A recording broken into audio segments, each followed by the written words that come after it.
அதில் நிதி இல்லை, நான் ஏன் நிதி ஆயோக் கூட்டத்தில் கலந்து கொள்ள வேண்டும் என்று ஆவேசமாக சொல்லியிருந்தார். Fair enough. இப்போ எதுக்கு போகிறீங்க? உள்ளையை நோக்கி இடி ரைடு வந்த உடனே இவர் கிளம்பி போறாரு என்ற ஒரு இமேஜ் தானே உருவாகும். 2G ஊழலில் மகளை காப்பாற்ற கருணாநிதி டெல்லி சென்றார், டாஸ்மாக் ஊழலில் மகனை காப்பாற்ற ஸ்டாலின் டெல்லி செல்கிறாரான்னு வெள்ளை கொடிக்கு வேலை வந்து விட்டதான்னு கேட்கிறார். தென்னிந்தியாவின் தலைவரா அல்லது ஒரு குடும்ப தலைவரா?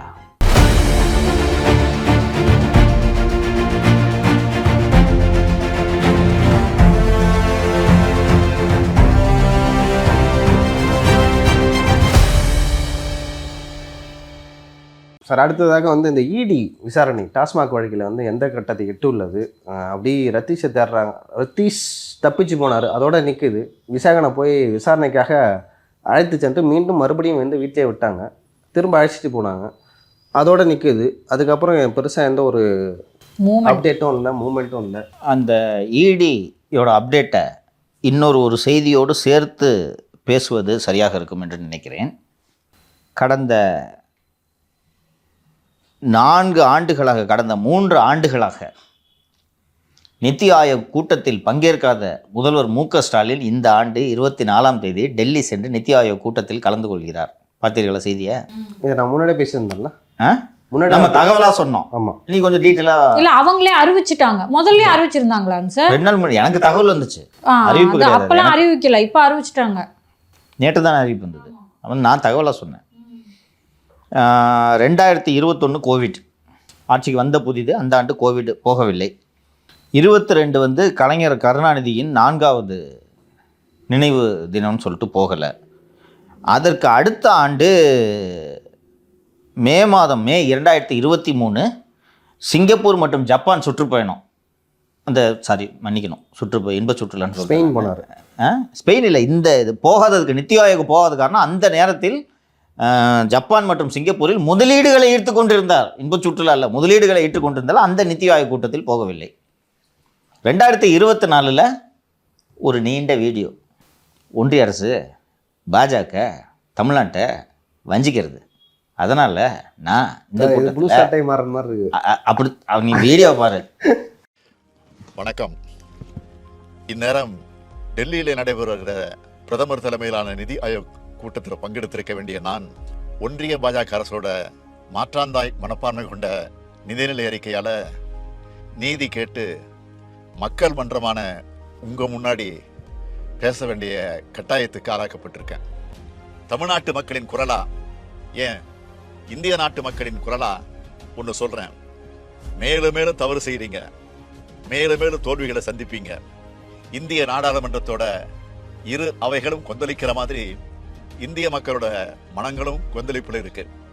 இதுக்கு பாஜக பதில் சொல்லியே தீர வேண்டும். டெலிபிராம்டர் இப்போ பார்த்து பேசி தான் எல்லா வீடியோவும் வரதுன்றது நமக்கு தெரியும் தலைவரே.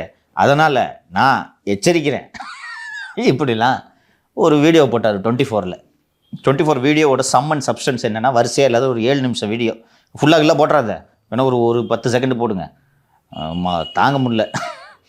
அதில் பாஜக இது இப்படி பண்ணது, மாநிலங்களை வஞ்சிக்குது. இன்னொன்று, மற்ற மாநிலங்களும் நித்தி ஆயோக் கூட்டத்தை புறக்கணிக்க வேண்டும் அழைப்பு வேற, ஓகேவா? அப்படி இருக்கும்போது அதில் 24 மீட்டிங்கை புறக்கணிச்சதுக்கு முக்கியமான காரணம், நீங்கள் பட்ஜெட்டில் தமிழகத்தை புறக்கணிச்சிட்டீங்க. தமிழ்நாடுன்ற பேரே இல்லை, அதில் நிதி இல்லை, நான் ஏன் நித்தி ஆயோக் கூட்டத்தில் கலந்து கொள்ள வேண்டும் என்று ஆவேசமாக சொல்லியிருந்தார். Fair enough. இப்போ எதுக்கு போகிறீங்க? இப்போ எவ்வளோ நிதி கொடுத்துட்டாங்களா? இல்லை, கொடுக்கணும்னு சொல்லிட்டு கேட்க போகிறேன். அதான் ஏன் போகிறீங்கன்றேன். இப்போது தமிழ்நாடு வஞ்சிக்கப்படலையா? ஒரு ரீஜனல் லீடராக அதாவது ஸ்டாலின் அவர்கள் கட்டமைக்க விரும்புகிற இமேஜ் என்னன்றதை நம்ம பார்த்தோம், நிறைய பேசியிருக்கோம். நாம் ஒரு சவுத் இண்டியன் லீடராக தன்னை ப்ரொஜெக்ட் பண்ணுறதுக்கு விரும்புகிறார். நேஷ்னல் லெவலில் சவுத் இந்தியாவோட மிக முக்கியமான லீடர். அதனால தான் கண்ணு கட்டின தூரம் வரைக்கும் உடனடியாக நடக்கிறதுக்கான சாத்தியமே இல்லாத தொகுதி மறுசீரமைப்புக்கெல்லாம் தென்னக மாநில தலைவர்கள் எல்லாம் இணைத்து ஒரு மாநாடு போட்டாங்க, கருத்தரங்கம் வச்சாங்க. அதை தொடர்ந்து 10 நாள் பேசுபொருளாக்கினார்கள். மும்மொழி கொள்கைக்கு எதிராக அவர்கள் பேசிக்கொண்டிருந்தார்கள். எளிமையாக சொல்ல போனோன்னா, பாசிச பாஜக தமிழ்நாட்டுக்கே விரோதி என்ற சித்திரத்தை கட்டமைத்து கொண்டிருந்தார். அப்படி இருக்கும்போது புள்ளையை நோக்கி இடி ரைடு வந்த உடனே இவர் கிளம்பி போகிறாரு என்ற ஒரு இமேஜ் தானே உருவாகும். இப்போ ஏடிஎம்கே இதை கேபிட்டலைஸ் பண்ணிடுச்சா? மகளுக்காக தந்தை டெல்லி சென்றார், மகனுக்காக இப்போது தந்தை டெல்லி செல்கிறாரா? 2G ஊழலில் மகளை காப்பாற்ற கருணாநிதி டெல்லி சென்றார், டாஸ்மாக் ஊழலில் மகனை காப்பாற்ற ஸ்டாலின் டெல்லி செல்கிறாரான்னு உடனே இவர் நித்யாவுக்கு போகிறான்னு சொன்னோன்னே இப்படியே போட்டிருக்காரு எடப்பாடி. வெள்ளை கொடிக்கு வேலை வந்து விட்டதான்னு கேட்குறாரு. இப்போ உங்கள் இமேஜ் அடி வாங்குதா? இப்போ ஹூ இஸ் ஸ்டாலின்? நல்ல அப்பா. இதைத்தான் நான் முதல்லேருந்தே சொல்லிட்டு இருக்கேன். அவர் தமிழ்நாட்டுக்கே அப்பான்னு உருட்டிக்கிட்டு இருந்தார். இப்போது ஸ்டாலின் பாசிச பாஜகவை எதிர்க்கக்கூடிய தென்னிந்தியாவின் தலைவரா அல்லது ஒரு குடும்பத் தலைவரா? ஒரு ஐடென்டிட்டி கிரைசிஸ் வந்துருச்சு தெரியுதா? நீங்கள் ஒரு பெருசாக ஒரு இமேஜை கட்ட வச்சிங்க. இந்த 4ஆம் ஆண்டு சாதனைகள்லாம் கூட பார்த்தீங்கன்னா ஒரு ஒரு பெரிய லீடராக பொர்ட்ரே பண்ணி டெவலப் பண்ணிட்டு இருந்தாங்க. இன்னும் சொல்ல போனோன்னா முன்னெப்போதும் நீங்கள் பங்கெடுத்திருந்தாலும் கூட இப்போது தான் நீங்கள் செல்லாமல் புறக்கணிக்க வேண்டும். கரெக்டாப்பா? ஆமாம். இந்த எதிர்ப்பெல்லாம் கண்டு திமுக அஞ்சாது. நாங்கள் மோடிக்கு அஞ்ச மாட்டோம், ஈடிக்கு அஞ்ச மாட்டோன்ற வீடியோவை நீங்கள் இப்போ போடணும். கரெக்டா? நல்லா இருக்கு சார். அந்த மோடியா லேடியான்ற மாதிரி இது பயங்கர பஞ்சா. மோடியா ஈடியா ரெண்டுக்குமே அஞ்ச மாட்டோம். இதை இப்போ தான் நீங்கள் பண்ணணும். இப்போ உங்களோட ஹீரோன்ற இமேஜ் உயரும். கரெக்டா? பரவாயில்லையா, ஈடி கிட்டிலாம் வந்தால் கூட மனுஷன் தில்லா புறக்கணிக்கிறாரு. அதுவும் வந்து மத்திய அரசோடு தொடர்ந்து ஓரண்டை எடுக்கக்கூடிய பிடிஆர் தியாகராஜனை நான் அனுப்பி வைக்கிறேன் நித்தி ஆயோக் கூட்டத்துக்கு. அண்ணே கருப்பு மாஸ்க் போட்டு வரேன். இப்போ இவரோட இமேஜ் உயர்ந்திருக்குமா? நித்தி ஆயோகில் பங்கேற்க வேண்டியது தமிழ்நாட்டோட கடமை. You can send any representative. Super CM Nagarajan அனுப்பி வச்சுருந்தார்ல, அது மாதிரி நீங்கள் அனுப்பியிருக்கலாம். இப்போ ஏன் சார் 4 வருஷமாக புறக்கணிச்சிட்டு கடந்த 2023 புறக்கணிச்சது கூட வெளிநாட்டில் இருந்தாருன்றதை சொல்லிக்கலாம். 24 மத்திய அரசு நிதி கொடுக்கல, நான் போகமாட்டேன் புறக்கணிக்கிறேன் என்று சொல்லிவிட்டு மத்திய அரசு கூடுதலாக எந்த நிதியும் கொடுக்காத நிலையில் நீங்கள் இப்போது செல்கிறீர்கள் என்றால் உங்கள் மகனை காப்பாற்ற செல்கிறீர்கள் என்று தானே பொருள். இப்போ இந்த கூட இருந்த அதிகாரிங்க எப்படி முட்டு சந்து கொண்டு போயிட்டாங்கன்னு தெரியுதா? அவங்க தான் இந்த ஐடியா கொடுத்தது. போகாதீங்க சார், ஒரு வீடியோ போடுங்க, ஃபினான்ஸ் மினிஸ்டர் அனுப்பி விடலாம் சொன்னோன்னே அப்படியா போட்டுருவோமா அப்படின்னு போட்டார். இப்போ அவங்க தான் ஐடியா கொடுக்குறாங்க. சார் இந்த நேரத்தில் போகாமல் இருந்தால் ரொம்ப காண்டாயிருவாங்க சார், போயிட்டு வந்துடுங்க, பிஎம்ஐ பார்த்து ஒரு வணக்கம் வைங்க, கோபம் குறையுதான்னு பார்ப்போம் என்று இவர்கள் தான் இந்த ஆலோசனையும் சொல்கிறார்கள். இப்போ அல்டிமேட்லி யாருக்கு இதனால் பலத்த சேதாரம் என்று பார்த்தீர்கள் என்றால் சிஎம்மோட இமேஜ் டென்ட் ஆகிடுச்சா? இவ்வளோ நாளாக 4 வருஷமாக ஒரு பெரிய ஒன்றிய அரசை எதிர்த்து போராடும் போராளி என்று உருவாக்கி வச்சிருந்த அந்த சித்திரம் உட்டைந்து நொறுங்குகிறதா? இப்போ சொச்ச காலத்தை எப்படி நீங்கள் இந்த இமேஜை வச்சு ஓட்ட போகிறீங்க தெரியுங்களா? இப்போ வர ஐடி விசாரணை. நேற்று அதை சொல்லுங்கம்மா, அந்த இன்ஸ்டா ஐடி நேற்று வந்து நீங்கள் விக்ரம் ஜூஜு அவருடைய இன்ஸ்டா பேஜில் சில தகவல்லாம் எடுத்தேன்னு சொன்னீங்க. அவர் க்ளோஸ் பண்ணிட்டு போயிட போகிறாருன்னு நான் சொன்னேன். ஆனால் நீங்கள் வந்து அவர் ஆல்ரெடி க்ளோஸ் தான் பண்ணி வச்சுருக்காருன்னு தப்பாக புரிஞ்சுக்கிட்டு நீங்கள் ஃப்ரெண்ட் ரிக்வஸ்ட் கொடுத்தேன்னு சொன்னீங்க. அவர் க்ளோஸ் பண்ணிட்டு போயிட்டார், டீஆக்டிவேட் பண்ணிட்டு போயிட்டார். டீஆக்டிவேட் பண்ணிட்டு போயிட்டார். ஸோ அன்றே கணித்தார் மாலதின்னு எடிட்டர் வந்து வீடியோ போட சொல்லுங்கள், கீழே இது போட சொல்ல, ஸ்க்ரோல் போட சொல்ல. அன்றே கணித்தார் தனியாக வேணால் அதை கட் பண்ணி சவுக்கு பாலிடிக்ஸில் போட சொல்லலாம். அவர் டீஆக்டிவேட் பண்ணிட்டு போயிட்டார். இப்போது கூடுதல் தகவல், விக்ரமும் லண்டன் சென்றிருக்கிறார். என்ன காரணத்துக்காக? பயந்தான், கையில் இருக்கிறது லண்டன் விசா. லண்டன் சென்றிருக்கிறார். லண்டன் சென்றாலும் விடாமல் டாமி துரத்தும். இவர்கள் எங்கே சென்றாலும் அடுத்ததாக அமலாக்கத்துறை ஆகாஷ் பாஸ்கரன் இதுவரை இந்தியாவை விட்டு வெளிநாடு சென்றதற்கான தகவல்கள் ஏதும் நம்மிடம் வரவில்லை. ஆகாஷ் பாஸ்கரன்ட்ட லண்டன் விசா இல்லை, அமெரிக்க விசா மட்டும் ஆகாஷ் பாஸ்கரிடம் இருக்கிறது. ஆனால் அவர் வெளிநாடு சென்றார் என்பதற்கான தகவல்கள் இதுவரை வரவில்லை. ஆனால் விசாரணை நடந்த அந்த நாள் முதல் இன்று வரை, இது சோதனை நடந்த அந்த நாள் முதல் இன்று வரை ஆகாஷ் பாஸ்கரன் அமலாக்கத்துறை அலுவலகத்தில் விசாரணைக்கு ஆஜராகவில்லை. சம்மன் பண்ணியிருக்காங்க.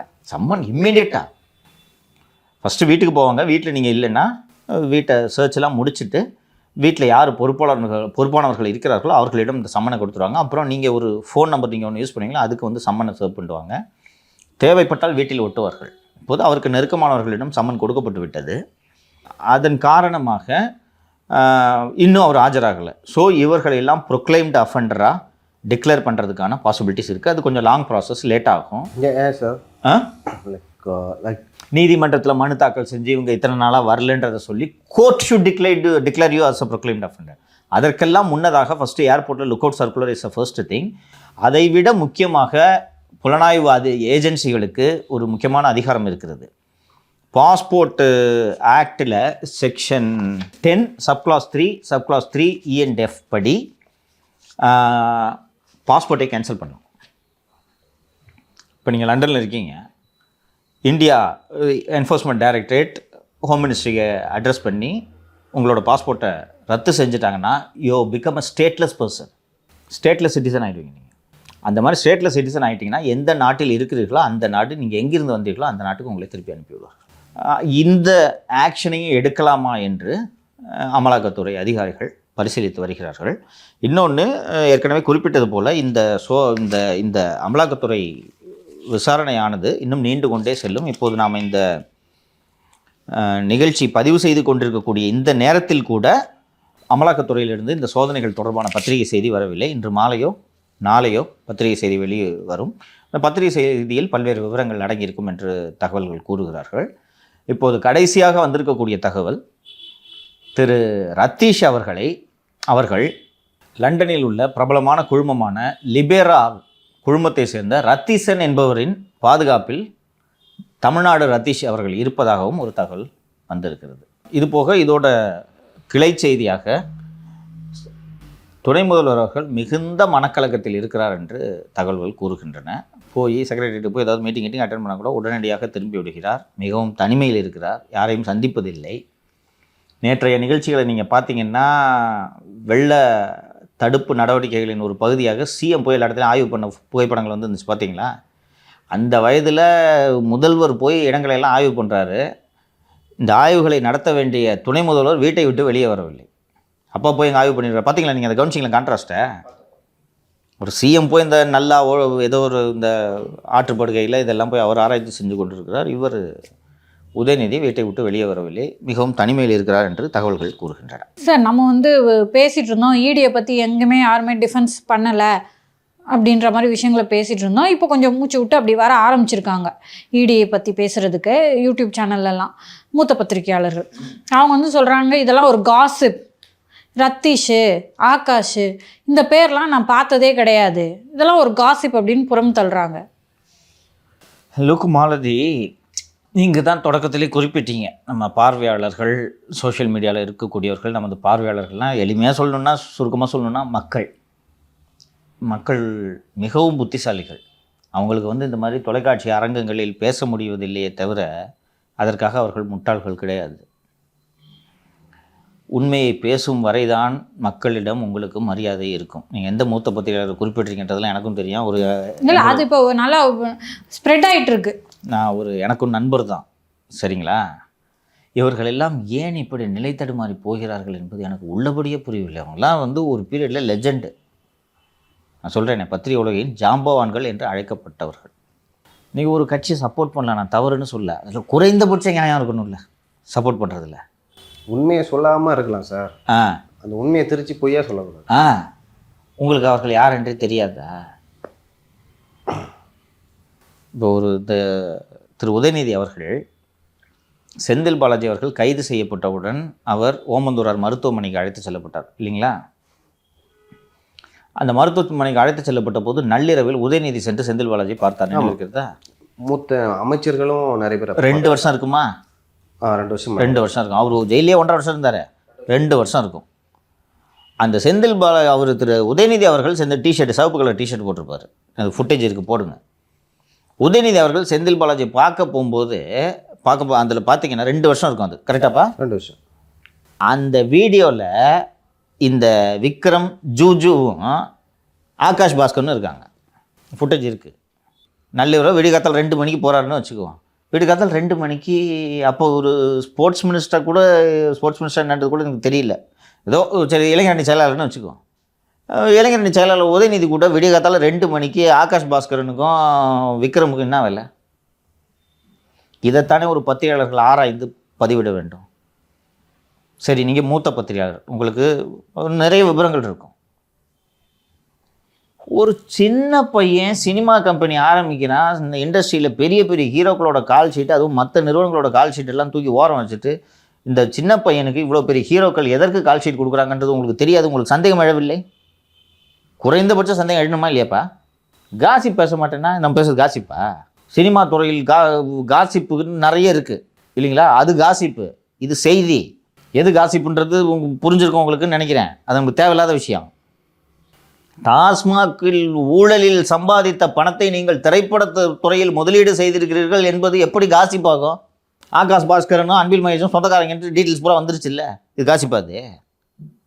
ரத்தீஷ் தப்பிச்சு போனது காசிப்பா? ஆகாஷ் பாஸ்கரன் தப்பிச்சு போனது காசிப்பா? விக்ரம் ஜூஜு தப்பிச்சு போனது காசிப்பா?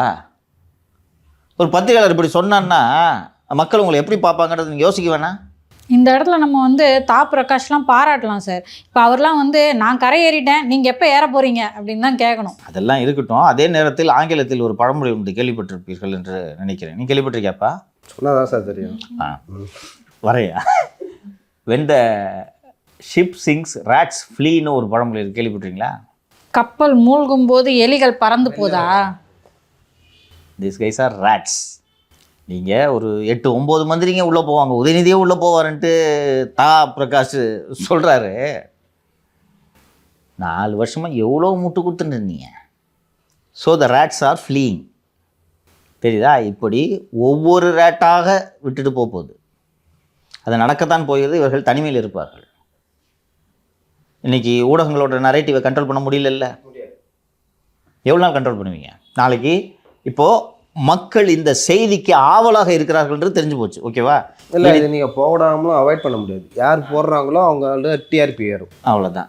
அதை அவாய்ட் பண்ண முடியாது. இன்னொன்று, இந்த சமூக வலைதள யுகத்தில் நீங்கள் ஒரு நியூஸை போடாமல் இருந்தீங்கன்னா கொன்றுவாங்க ஜனங்க இல்லையா? It's not an option.